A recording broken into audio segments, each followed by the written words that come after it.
Some people insist that you can't create beautiful dovetail joinery like this without fancy tools and a pocket full of cash.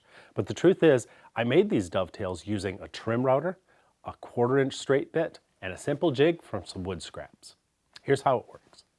I've laid out the pins half of my joint with a pencil on the end grain of my workpiece, coloring in the areas that will be cut away with the router. I set the depth of my straight router bit to the thickness of my workpieces. The jig features a piece of grippy tape on one side.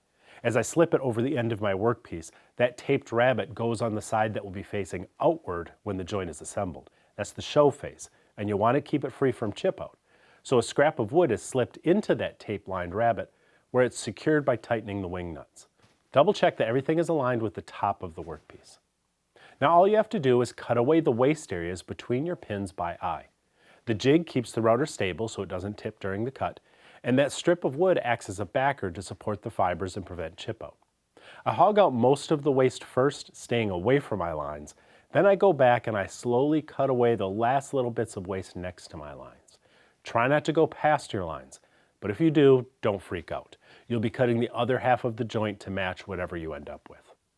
To prepare the other half, stand the pins on top of the tails board, being very careful that it doesn't move as you trace the shape of each pin with a sharp pencil. The tails are ideally cut with a bandsaw. If you don't have a bandsaw, you could use a scroll saw or even a handheld jigsaw with a fine-tooth blade. Just be very careful to leave your pencil lines in place this time. You may find it easier to trim away the last little bits with a chisel by hand. A well-fitting joint should go together with just a few taps.